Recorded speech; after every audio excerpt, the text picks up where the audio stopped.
Selanjutnya adalah Ibu Dr. Gigi Julita Hendrartini, MKes AAK. Pada kesempatan ini beliau mewakili Ketua Asosiasi Rumah Sakit Gigi dan Mulut Pendidikan ARSG MPI. Kepada yang terhormat Ibu Dr. Gigi Julita Hendrartini, MKes AAK, waktu kami persilahkan.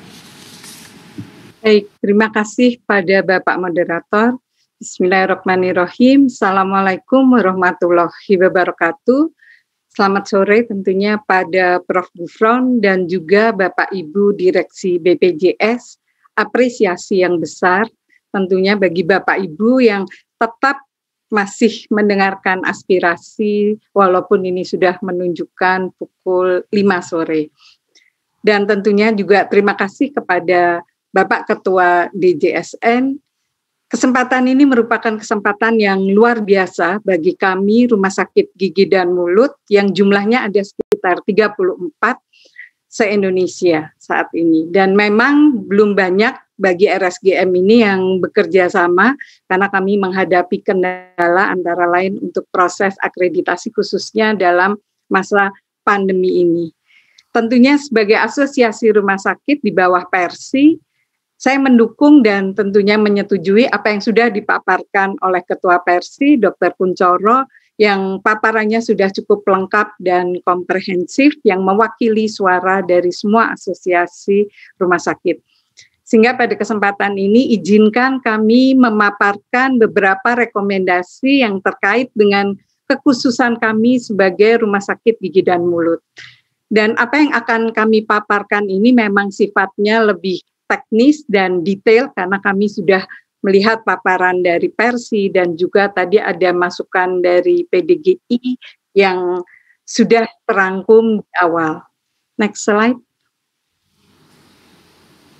Ya, jadi ada 4 hal sebetulnya yang ingin saya rekomendasi atau saya memberikan masukan untuk dilakukan suatu sistem perbaikan. Yang pertama adalah masalah grouping dan data tindakan, walaupun tadi juga sudah disinggung oleh beberapa oleh Persi juga. Namun khususnya untuk kedokteran gigi ini, karena sebetulnya bidang kedokteran gigi ini kami punya 8 bidang spesialis gigi yang sangat bervariasi jenis layanan dan tindakannya. Dan dengan kekhususan ini, di dalam Inasi Bijis kami ada sekitar 5 grouping di dalam pelayanan gigi dan juga nanti di rawat inap, dan kebanyakan digabungkan dengan THT.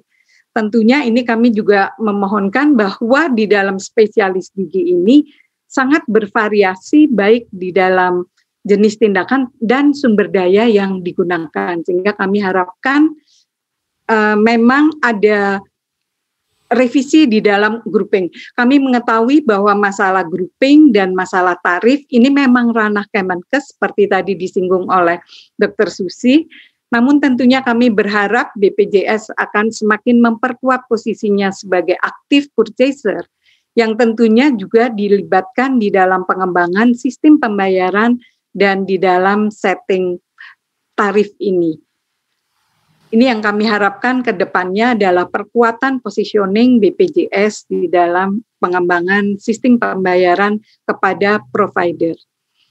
Dan yang kami juga ingin memberikan masukan, ternyata dari berbagai data yang pernah kami olah, kebetulan kami banyak melakukan penelitian dengan data-data klaim BPJS ini, ternyata data tindakan perawatan gigi ini banyak yang belum ada atau bahkan hampir semuanya tidak memiliki. Hanya diagnosis primer, sekunder, namun tindakannya tidak ada. Sehingga kami harapkan ini juga ada perbaikan di dalam PICARE. PICARE ini tentunya merupakan ranah BPJS sehingga kami harapkan ke depan ada perbaikan. Karena di situ pun diagnosa gigi bisa saja sama, misalnya karies, namun tindakannya bisa bermacam-macam. Dari tumpatan gigi, pencabutan, perawatan saluran akar, atau tindakan yang sifatnya preventif dengan fissure sealant.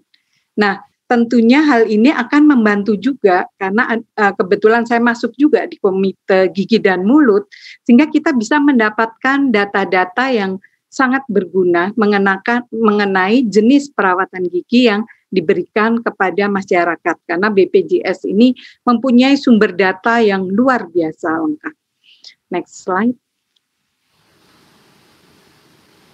Nah, untuk PICARE ini tadi saya juga memberikan masukan, beberapa coding ICD-10 pun itu ternyata masih saya tidak tahu apakah kesalahannya di dalam coding ICD-10 atau sebetulnya di dalam sistem PICARE-nya gitu.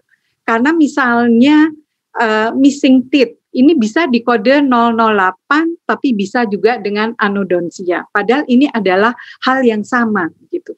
Nah, ini akan membingungkan juga kalau kita akan memperbaiki kualitas data yang dihasilkan juga oleh PICARE sehingga bisa dimanfaatkan khususnya kami di bidang kesehatan gigi. Tentunya hal-hal seperti ini kami harapkan bisa dilakukan sinkronisasi dan perbaikan. Nah, ya ini karies dentin pun ada karies dentin, ada dental karies, other dental karies yang sebetulnya ini ada satu diagnosa yang sama. Nah, ini akan menimbulkan interpretasi yang berbeda begitu. Nah, ini juga nanti setelah data itu kita olah, nanti munculnya seperti ada mungkin nanti di contoh yang lain, impacted teeth ini bisa muncul 2 kali. Karies dentin ini juga dengan dental karies itu muncul hal yang berbeda. Nah, ini tentunya juga akan menimbulkan hasil yang rancu. Kita berharap mungkin PICARE ini bisa diperbaiki. Dan khusus untuk pelayanan gigi juga perlu ditambahkan odontogram. Hal ini tentunya juga akan berguna untuk mencegah potensi fraud. Jadi untuk gigi yang sama tidak mungkin akan dirujuk atau mendapatkan treatment yang sama. Jadi ini kita harapkan juga suatu perbaikan sistem yang sekaligus untuk sistem untuk deteksi fraud-nya, potensial fraud. Next slide. Nah, untuk perawatan gigi sekali lagi tadi saya sudah menyinggung bahwa memang ranah tarif ini sebetulnya Kemenkes. Namun memang kami berharap, ini kami juga menegaskan karena tadi sudah disinggung oleh Dr. Ugan dari PDGI, senior saya juga, bahwa saat ini perawatan gigi itu jauh-jauh berbeda dengan perawatan yang lain. Karena kami harus menyediakan ruang tekanan negatif, khususnya dalam masa pandemi yang kita belum tahu kapan pandemi ini akan berakhir. Sehingga kita harus menyediakan beberapa sarana-prasarana ini agar pelayanan gigi di rumah sakit gigi mulut dan mudah-mudahan ini juga di rumah sakit lain juga dilakukan. Ada intraoral suction atau HVE, juga ada extraoral suction. Semua ini untuk melindungi dari para provider tenaga kesehatan gigi yang ada di rumah sakit. Dan selain biaya modal yang tidak kecil di dalam penyelenggaraan pelayanan ini, biaya variabel pun juga meningkat. Tadi sudah disinggung biaya APD, disinfeksi, kemudian ada mouthwash solution, di mana ini merupakan SOP untuk perawatan gigi di masa pandemi. Dan tadi juga beberapa alternatif sudah disinggung juga Dr. Kuncoro, Dr. Susi mungkin tadi ya juga menyinggung mengenai alternatif iur biaya. Sehingga kami harapkan dengan dibukanya alternatif iur biaya tentunya dengan batasan-batasan tertentu dan diatur oleh kementerian atau institusi lembaga terkait, di sini bisa terjadi peningkatan mutu dan juga persaingan yang sehat antar fasilitas kesehatan. Dan kami harapkan juga ada satu regulasi yang belum dijalankan, yaitu tarif ditetapkan berdasarkan negosiasi BPJS dengan Asosiasi Vaskes. Mudah-mudahan ke depan regulasi ini bisa kita implementasikan. Sehingga dan kita berharap memang peran BPJS ini akan semakin kuat, khususnya yang terkait di dalam strategic purchasing. Sehingga BPJS memang kita dorong ke arah active purchaser dengan terlibat secara aktif, khususnya di dalam pengembangan sistem pembayaran kepada provider ini. Next slide. Mohon izin waktunya kurang 2 menit, Bu. Baik. Nah, ini tadi kemudian yang terkait dengan yang disampaikan oleh Pak Prof. Agus tadi. Jadi odontektomi ini memang menjadikan suatu masalah, tapi sebetulnya masalahnya karena ada struktur tarif yang salah sebetulnya di dalam odontektomi. Karena odontektomi ini suatu operasi yang kita tahu kalau di luar pun harganya jutaan, namun ini kalau dirawat jalan tentunya yang berlaku adalah tarif inasibijis yang dengan single tarif untuk rawat jalan. Padahal salah satu prasyaratnya untuk menegakkan diagnosa membutuhkan foto ronsen OPG ini sekitar 250.000. Nah, akibatnya tadi banyak odontek, kasus-kasus odontek ini dirawat inapkan. Kebetulan saya sebagai anggota TKMKB juga beberapa kali menangani dispute claim mengenai odontek. Sehingga harapan kami ada satu solusi jangka pendek adalah dengan membuat tarif paket operasi one day care. Daripada pasien ini dirawat inapkan, kenapa tidak kita buat dengan tarif paket one day care ini dengan top up inasibijis khususnya untuk paket operasi yang one day care ini. Telekonsultasi tadi sudah disinggung, ini beberapa contoh karena ada coding yang salah sehingga beberapa diagnosis itu akan muncul 2-3 kali. Next slide, mungkin karena waktu sudah 2 menit. Nah, untuk rujukan tadi sudah disinggung juga, memang kita harapkan dengan PP 47 2021 ini, sistem rujukan berbasis kompetensi ini tidak lagi berbasis pada kelas rumah sakit. Sehingga harapan kami rujukan dari puskesmas atau klinik ini bisa langsung ke RSGM, walaupun mungkin sebagian besar RSGM saat ini adalah rumah sakit kelas B, karena sebagian dari RSGM adalah rumah sakit pendidikan. Dan RSGM dengan memiliki kekhususan, kita memiliki 8 dokter gigi spesialis, seharusnya kita bisa menerima rujukan, baik rujukan horizontal maupun rujukan vertikal dari FKTP.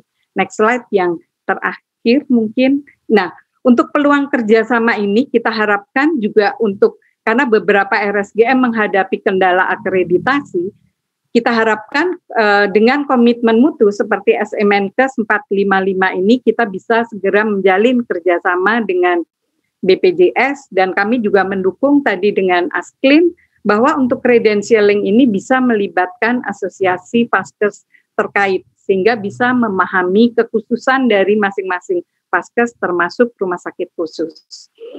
Dan juga tentunya sebagai rumah sakit khusus, bukan hanya RSGM, saya kira rumah sakit khusus yang lain pun memiliki unggulan pelayanan dengan teknologi, tentunya hal ini bisa dipertimbangkan atau diterima, tentunya melalui HTA, juga tadi sudah ada Prof. Wiweko, ataupun juga melalui revisi di dalam benefit pelayanan gigi dan mulut. Mungkin ini yang bisa saya sampaikan. Kurang lebihnya saya mohon maaf karena waktu yang terbatas. Terima kasih, saya kembalikan kepada Bapak Moderator.